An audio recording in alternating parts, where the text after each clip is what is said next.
Good morning, আমি বং traveller Abhijit একটা নতুন ভিডিও নিয়ে হাজির হলাম। আজকের গন্তব্য ইটানগর, অর্থাৎ অরুণাচল প্রদেশ। আমি পৌঁছতে চলেছি অরুণাচল প্রদেশের ইটানগর এয়ারপোর্টে। খুব বেশি সময় বাকি নেই, জাস্ট ল্যান্ডিংয়ের আগে আমি ভিডিওটা শ্যুট করলাম। আমি আজকে গিয়ে পৌঁছবো ইটানগর। ইটানগরে কিছু কাজকর্ম আছে, সেগুলো করার পরে আমি যাব হচ্ছে জিরো ভ্যালি।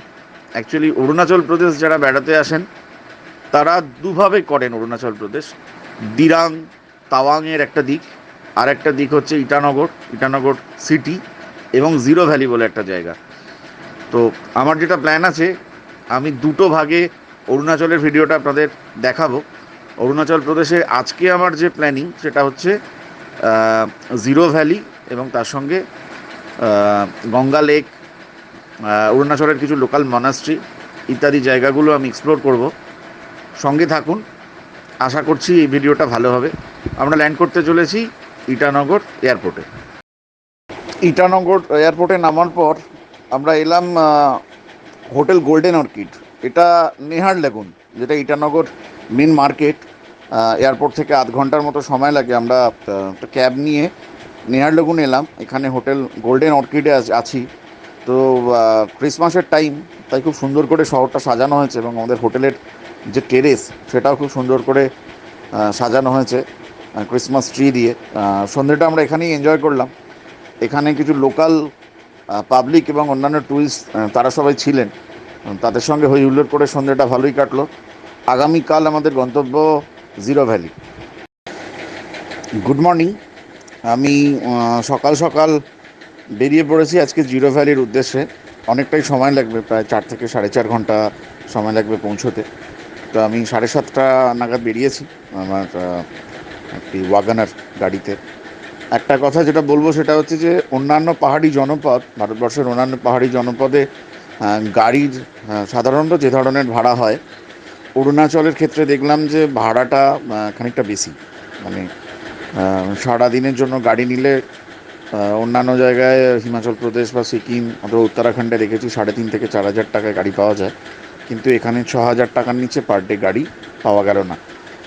আমি আপাতত এসে দাঁড়িয়েছি একটি ভিউ পয়েন্টে, এখানেই ব্রেকফাস্ট করব। আমরা চলেছি জিরো ভ্যালির উদ্দেশ্যে। প্রথমেই যাব একদম পাহাড়ের চূড়ে শিবলিঙ্গ। ওখান থেকে আমরা আসবো কাসা রিসর্ট। কাসা রিসর্টের ভিতরে বেশ কিছু জায়গা আছে দেখার। এটা একটা পার্ক বেসিক্যালি। ওখান থেকে পাইন গ্রোভ, এছাড়াও সিখে লেক ইত্যাদি যতগুলো পয়েন্ট সম্ভব ঘুরে দেখব। আর ফিরতেও হবে অনেকটা রাস্তা। যতগুলো পয়েন্ট পারবো আপনাদের ছবি এবং ভিডিওর মাধ্যমে দেখানোর চেষ্টা করছি।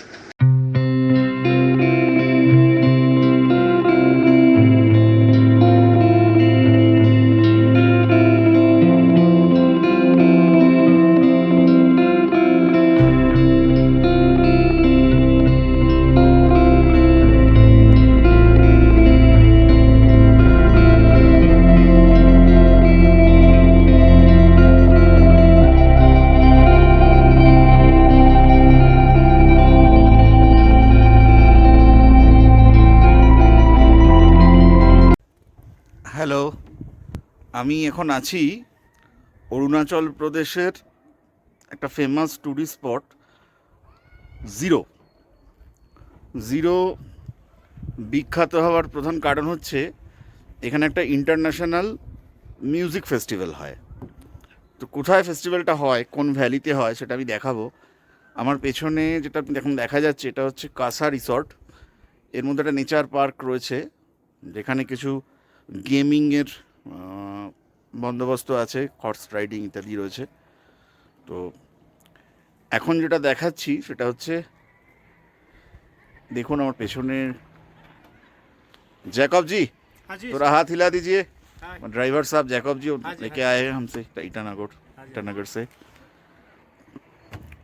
तो ये है, मेरे पीछे देखिए, ये है ज़ीरो वैली।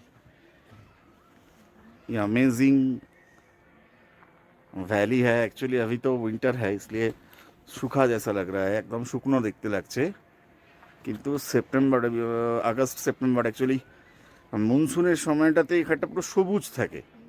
এখানকার যে জনজাতি, যে ট্রাইবাল জনজাতি, তা আপাতিনিরাই মেনলি জিরোতে থাকেন এবং তারাই স্টেপ ফার্মিং করেন, ভ্যালিতে চাষ করেন, প্রধানত ধান চাষ হয়, ভুট্টা চাষ হয়।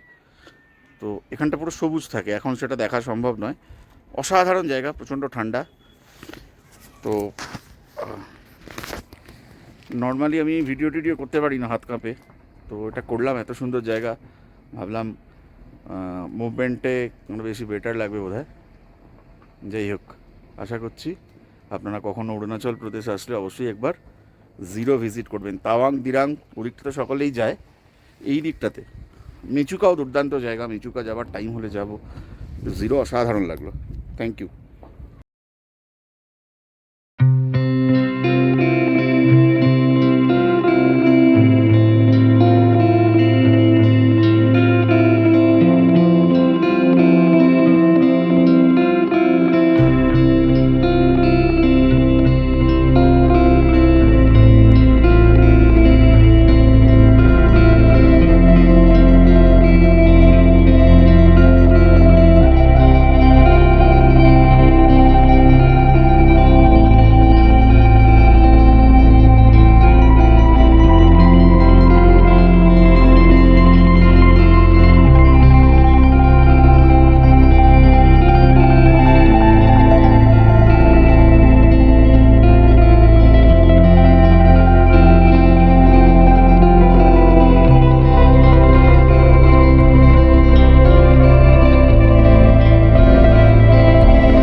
Good morning.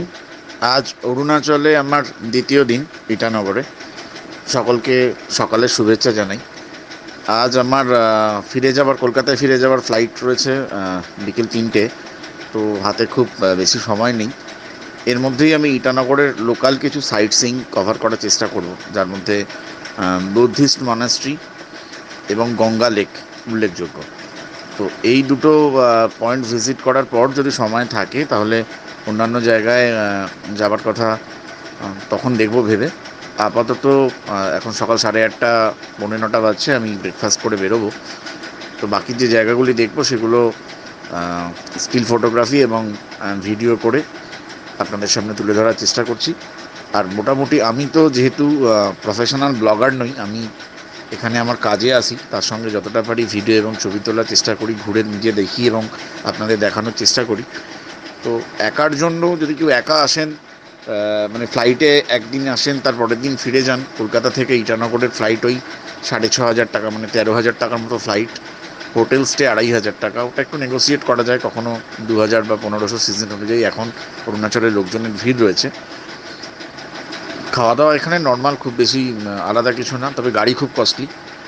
মানে একদিনের জন্য গাড়ি নিয়ে ঘোরা, যদি জিরো ভ্যালি যাওয়া যায় এবং তার সঙ্গে তার পরের দিন যদি সাইট সিইং করা যায়, মোটামুটি হাজার, এবং তার সাথে এয়ারপোর্ট ড্রপ, তো গাড়ি নিয়ে নেবে আপনার থেকে 10,000 টাকা। তো সব মিলিয়ে দুদিনের একটা প্যাকেজে যদি কেউ জিরো ভ্যালি আর ইটানগর বেড়াতে আসেন, ফ্লাইটে আসেন, সেক্ষেত্রে জনপ্রতি প্রায় 27 থেকে 30 হাজার টাকার মতো একটা খরচ আছে।